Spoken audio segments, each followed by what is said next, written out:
em Santa Catarina. Emprego com carteira assinada. Santa Catarina fecha janeiro com o segundo melhor desempenho do Brasil. Itens básicos mais baratos. Preço da cesta básica recua em 13 das 17 capitais analisadas pelo DIEESE. Santa Catarina em luta contra a dengue. Florianópolis vai contra as estatísticas estaduais e possui número de casos de dengue 20% maior que o ano passado. Copa do Brasil. Camboriú perde para o Bahia em casa pela segunda fase e é eliminado da competição nacional. Está no ar o Band Cidade com Rodrigo Cardoso. Olá, uma boa noite para você. A gente abre o Band Cidade de hoje com o contorno viário de Florianópolis. A obra está em ritmo acelerado e o primeiro dos 4 túneis já está pronto. O repórter Ronaldo Penido foi conferir. Homens e máquinas em um trabalho diuturno na construção da rodovia, considerada a maior obra em andamento no país. O contorno viário é a promessa de acabar com as longas filas e engarrafamentos na região. A rodovia vai contar com 4 túneis. O primeiro, entre os municípios de São José e Biguaçu, já está concluído. Estamos no túnel 4, em Boque Norte. Tá? É o primeiro túnel que foi escavado em ambas as pistas e é também o primeiro túnel que está pavimentado. Tá? Ele já tem a sua camada de pavimento de concreto concluída. Estamos nos processos finais de acabamento dos caminhos seguros e do sistema de coleta de efluentes. As obras do contorno viário da Grande Florianópolis entram na reta final. A rodovia vai ter 50 quilômetros de extensão e 25 já estão pavimentados. 71% da obra já foi concluída. Os trabalhos continuam a todo vapor nos outros túneis. Nossa equipe visitou com exclusividade as obras no túnel 1, em Palhoça, que está na fase de terraplanagem. Ainda vão ser colocadas várias camadas de rocha até a concretagem final.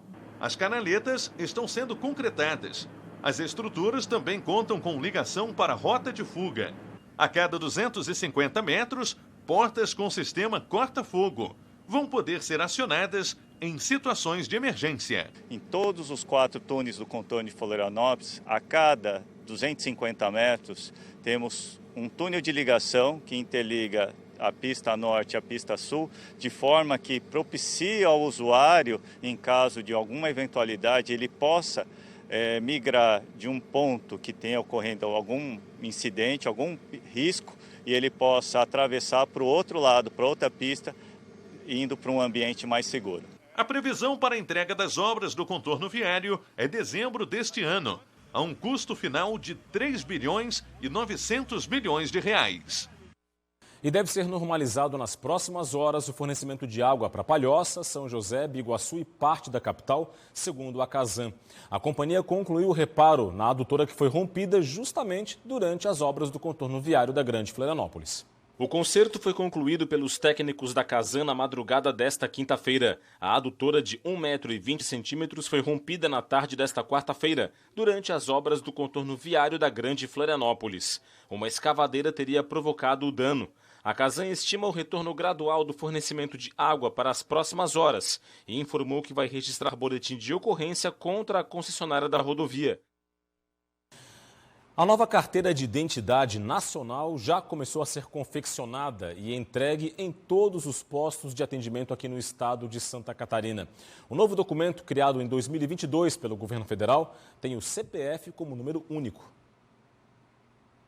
Em Santa Catarina, quem receber o novo documento vai notar basicamente a mudança na aparência, já que funcionalidades como inserção de números de outros documentos, informações de saúde, nome social e o CPF como único número já constam no atual modelo emitido no estado. De acordo com a Polícia Científica, o modelo nacional deve ser adotado por todos os estados até o fim do ano e vai deixar o sistema mais seguro contra fraudes e golpes. Com essa unificação do Banco de Dados Nacional, então com todos os estados aderindo a essa nova modalidade, vai diminuir o número de fraudes, evitando que usem dados de um cidadão para cometer crimes. Santa Catarina foi o primeiro estado brasileiro a ter o CPF como identificador único do cidadão, em substituição ao antigo RG. A Diretoria de Identificação Civil e Criminal da Polícia Científica ressalta que as pessoas não precisam ter pressa para renovar o documento, a menos que seja necessário. As pessoas não precisam ter pressa para renovar o seu documento. Os documentos atuais serão válidos até 2032. Então, a gente tem todo esse tempo ainda para poder fazer essas renovações. A nova Carteira de Identidade Nacional, que é assim, ela terá validade de acordo com as idades, né? Então, de 0 a 11 anos, tem uma validade de 5 anos. De 12 anos até 60 anos, tem uma validade de 10 anos. E a partir de 60 anos, uma validade indeterminada. O governo do estado pediu a revisão de uma portaria interministerial que reduziu as quantidades de tainha que podem ser pescadas na safra deste ano. O ofício foi enviado pela Secretaria Estadual da Agricultura para o Ministério da Pesca e Aquicultura. A cota definida pelos Ministérios da Pesca e do Meio Ambiente é de 460 toneladas para a modalidade de emalhe alinhado e 0 para a pesca industrial. O estado pede que a cota seja a mesma do ano passado, já que a avaliação de estoques é a mesma. Nos próximos dias, os ministérios devem decidir se revisam ou não essa portaria interministerial. E logo mais, depois do Band Cidade, você confere o Jornal da Band. Os destaques da edição de hoje chegam com a apresentadora Thaís Dias. Olá, Thaís. Oi, pessoal, eu sou a Thaís Dias e estou aqui para te convidar para o Jornal da Band, que tem muita notícia do Brasil, do mundo. A gente vai falar da tragédia no Paraná. Trem atinge um ônibus que transportava alunos da APAE e 2 meninas morrem. Vamos falar ainda que a polícia investiga um esquema de tráfico de brasileiros para o trabalho escravo na Ásia. Noticiário internacional também em destaque. Milhares voltam a protestar em Israel contra a proposta do governo que tira o poder do judiciário. E lógico que vamos falar de futebol. Depois do título em cima do Flamengo, a volta de um ídolo. Marcelo está de volta ao tricolor para a alegria da torcida. Tudo isso e muito mais às 7h20 da noite no Jornal da Band. A gente espera você. E a seguir no Band Cidade, Santa Catarina tem a primeira morte por dengue em 2023. Florianópolis tem a primeira morte. E ainda, a cesta básica recua na capital do estado e em outras 13 pesquisadas pelo DIEESE. Detalhes no próximo bloco. Até já.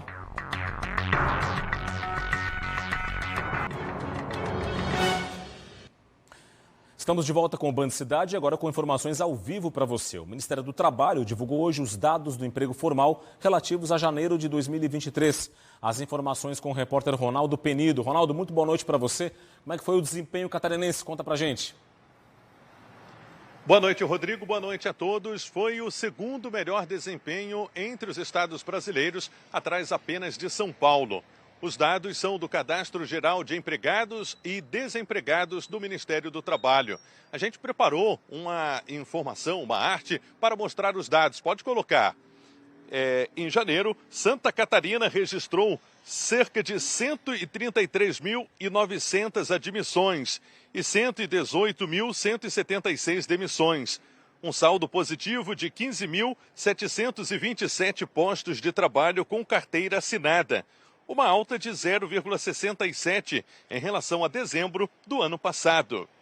No acumulado dos últimos 12 meses, foram cerca de 1.480.000 contratações e 1.397.000 dispensas, aproximadamente. Um saldo positivo de 82.307 vagas formais, alta de 3,61%. Em janeiro, a indústria liderou a abertura de vagas, com 9.372 postos de trabalho criados, seguida pelo setor de serviços, com 4.683 vagas, e também o setor da construção civil, com 3.583 vagas. O comércio, por outro lado, teve um saldo negativo de aproximadamente 3.400 demissões. Já entre as cidades catarinenses, as que mais geraram empregos com carteira assinada foram Joinville, com 1.330 vagas formais, e São José, com 1.238. Florianópolis teve um saldo positivo de 476 postos de trabalho com carteira assinada. Voltamos ao estúdio do Band Cidade. Obrigado, Ronaldo, pelas informações e uma boa noite para você. A Receita Federal liberou o download do programa de preenchimento da declaração do Imposto de Renda 2023, ano base 2022. A disponibilização foi antecipada pelo fisco. A liberação só seria efetivada no dia 15 de março, quando começa o prazo de entrega das declarações, mas foi antecipada pela Receita Federal para ajudar os contribuintes.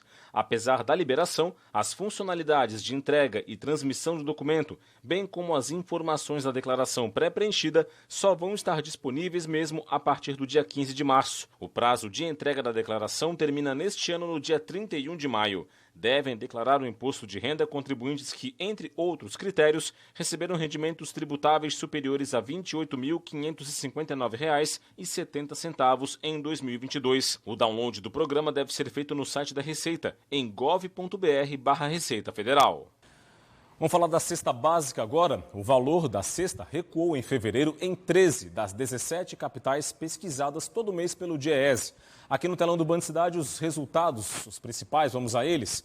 Olha só, primeiramente o ranking das cestas básicas mais caras do país. São Paulo lidera a lista, R$ 779,38. Florianópolis é a segunda mais cara, R$ 746,95. Seguida pela capital carioca, Rio de Janeiro, e também pela cidade de Porto Alegre, no Rio Grande do Sul, que tem terceiro e quarto valores de cesta básica mais caros, respectivamente. Aqui na capital de Santa Catarina, a cesta básica registrou uma queda, importante inclusive, 1,80%, segundo o DIEESE, em fevereiro, na comparação com janeiro. No acumulado do ano, a queda é de 2,89%, segundo o levantamento. E essa aqui, 2,89%, é a maior queda entre as capitais pesquisadas nesse critério de comparação. Nos últimos 12 meses, os preços dos itens básicos acumulam alta de 5,57%. O preço da batata caiu em todas as capitais do centro-sul do Brasil. O óleo de soja também registrou uma queda. No caso do tomate, teve queda em 13 das 17 capitais, com a maior queda aqui em Florianópolis, maior redução, algo em torno de 21%. Por outro lado, os preços do café, do leite integral, do feijão, da manteiga, do arroz e do pão francês, esses subiram na maioria das cidades. Por fim, o DIEESE calculou que o salário mínimo ideal para manter uma família de 4 pessoas deveria ser de R$ 6.547,58. Esse valor é 5,03 vezes maior do que o atual mínimo de R$ 1.302. Vamos falar agora de saúde. Santa Catarina, melhor dizendo, Florianópolis, registrou a primeira morte por dengue este ano. A capital do estado, inclusive, vive uma epidemia da doença. Só em 2023, são mais de 1.300 casos confirmados, espalhados por 30 municípios catarinenses, que já contabilizam mais de 17 mil focos do mosquito. Já temos 145 municípios infestados, e justamente são esses municípios que a gente sabe tem um risco de que aconteça a transmissão, já que a gente tem uma presença maior do mosquito Aedes aegypti nesses locais. A primeira morte por dengue em Florianópolis esse ano foi confirmada pela Secretaria Municipal de Saúde. A capital catarinense está na contramão do estado com relação aos casos de dengue. Enquanto Santa Catarina tem um número 50% menor do que o ano passado, Florianópolis tem 20% mais casos do que em 2022. O estado ainda investiga outras 3 mortes que podem ter sido causadas pela dengue. Uma em Blumenau e outras 2 em Palhoça, na Grande Florianópolis. A Secretaria de Saúde alerta para o diagnóstico precoce, que é fundamental no sucesso dos tratamentos. A procura tardia dos pacientes pelas unidades de saúde é um dos fatores que agrava a situação. Nós temos aumento dos casos de Covid, nós temos aparecimento de outros vírus respiratórios e nós temos dengue circulando ao mesmo tempo. Então não dá para pensar, eu acho que é isso, eu acho que é aquilo, estou me sentindo assim, deve ser tal coisa, pode ser só um resfriado. Procure o serviço de saúde. Desde o início do ano, ações de prevenção foram intensificadas em todo o estado, com trabalhos para eliminar focos do mosquito Aedes aegypti. Junto, o estado também trabalha para informar a população sobre os sintomas. Essas pessoas precisam ficar atentas aos sintomas, febre, dores de cabeça, dores pelo corpo, dores atrás dos olhos, manchas vermelhas pelo corpo e, na presença desses sintomas, procurar uma unidade de saúde. Certamente, a melhor estratégia para a gente evitar casos graves e evitar óbitos é que a gente tenha o diagnóstico precoce da doença, a suspeita precoce da doença e, claro, as medidas de manejo clínico que vão ser recomendadas pelos profissionais de saúde. A Defesa Civil Estadual confirmou que o fenômeno atmosférico que provocou estragos em Balneário Arroio do Silva, no sul do estado, foi uma supercélula. Houve destelhamento de casas na cidade. A confirmação foi feita por meteorologistas da Defesa Civil Estadual após análise de imagens aéreas, fotos tiradas nos locais atingidos e análise de dados de radares meteorológicos. O fenômeno ocorreu no sábado 4 de março em Balneário Arroio do Silva, no sul catarinense. A supercélula combina ar quente e úmido vindo da Amazônia, com áreas de baixa pressão no mar e aquecimento ao longo do dia. O evento provocou fortes chuvas e ventos de mais de 100 km por hora. Na ocasião, pelo menos 50 casas foram destelhadas na cidade.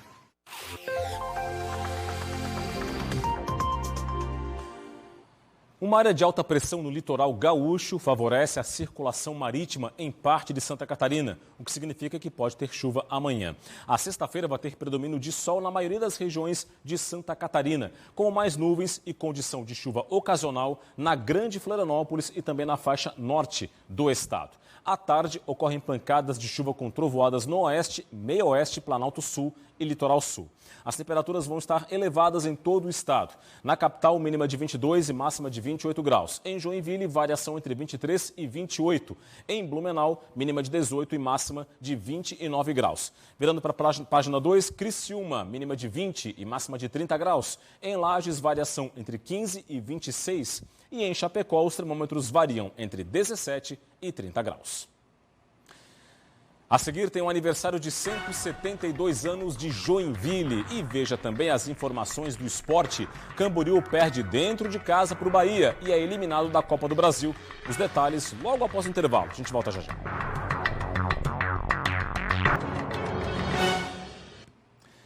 De volta com o Band Cidade é de Balneário Camboriú, o mais alto grafite do mundo. A inauguração ocorreu nessa semana e o trabalho é assinado por um renomado artista. O mural tem 111 metros e 77 centímetros de altura e 5 metros e 50 centímetros de largura. A obra retrata a Saíra Azul, ave símbolo de Balneário Camboriú, e fica na lateral de um edifício de 34 andares em frente à Praia Central. O trabalho é assinado pelo artista Marlon Muck, que usou mais de 200 litros de tinta e 130 latas de spray para compor a obra. O mural foi considerado o mais alto do mundo pela Open Street Gallery.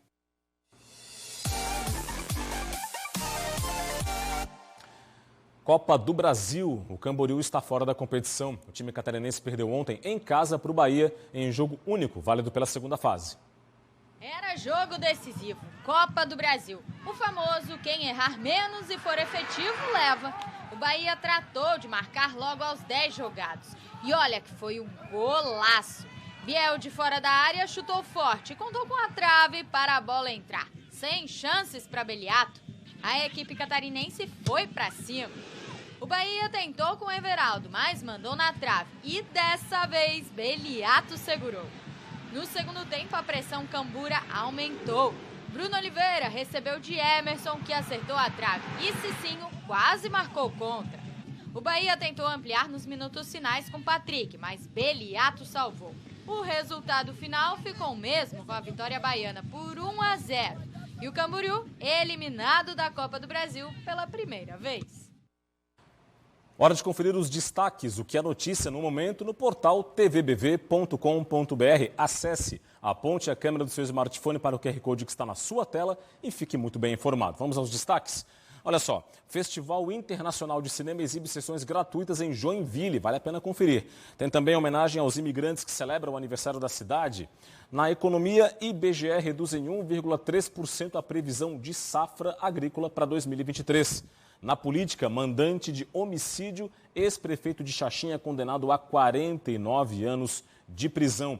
E tem ainda homem que tentou matar a esposa a marteladas, vejam só, é condenado em Dionísio Cerqueira.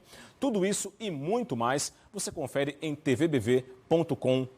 Você aqui mais em cima tem as colunas do Paulo Chagas e do Robson Rickzigel, nossos colunistas, com muita informação para você. É só acessar tvbv.com.br e ficar muito bem informado. Bom, nesta quinta-feira, a maior cidade do estado está de aniversário. Joinville completou 172 anos de história. O dia, claro, foi cheio de eventos e também de muita comemoração. É o que mostra para a gente agora o repórter William Tenório.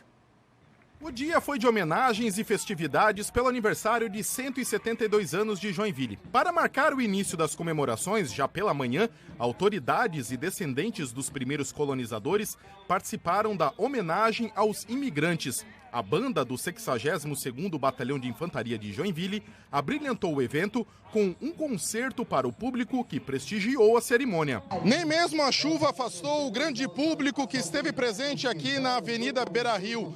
Foram aproximadamente 5.000 pessoas desfilando em 85 blocos, entre eles alguns blocos que trouxeram a cultura e também a imigração de Joinville.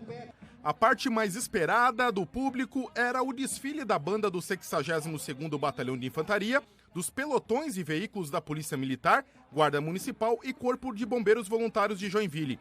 Na sequência, desfilaram entidades municipais e alunos de escolas públicas e particulares. Uma emoção muito grande a gente poder celebrar essa cidade, que é uma cidade de terra de oportunidades, cidade ainda de imigrantes, porque a gente recebe gente do Brasil todo, que conseguem aqui as suas oportunidades, construir as suas famílias, né, o seu emprego. Enfim, olha essa avenida que maravilhosa, joinvilense, celebrando a sua cidade. O governador de Santa Catarina, Jorginho Melo, também esteve em Joinville e entregou recursos para a cidade. Na ocasião, anunciou uma medida muito esperada, há décadas inclusive, pela população de Joinville. O governo do estado irá assumir a responsabilidade de pagar 20% do custo do Hospital São José, estrutura que é municipal, mas que atua também como uma unidade de referência para toda a região norte de Santa Catarina. Foi firmada também uma parceria com o município para a gestão do SEASA da cidade e o aumento de 33% do repasse para as corporações de bombeiros voluntários. Recursos para a saúde, recurso para os hospitais, os 3 hospitais do estado, depois uma conversa com o prefeito sobre a saúde municipal, depois o SEASA, a reforma que a prefeitura fez, vamos reativar, vamos reiniciar o trabalho, repassando mais recursos para os municípios que perderam, as pessoas que perderam com esses temporais, com essas enchentes que teve nos últimos dias.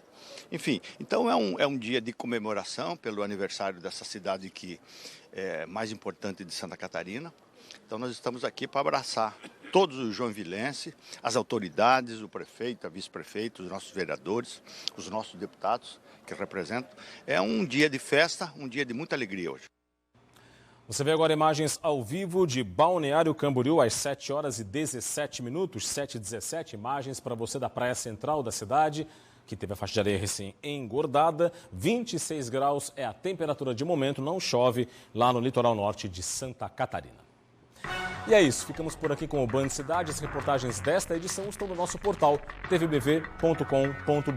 Acesse, aponte a câmera do seu smartphone para o QR Code que está na sua tela. Vem aí as notícias do Brasil e do mundo no Jornal da Band. Para você, um forte abraço, muito obrigado pela audiência, uma boa noite e até amanhã. Tchau, tchau.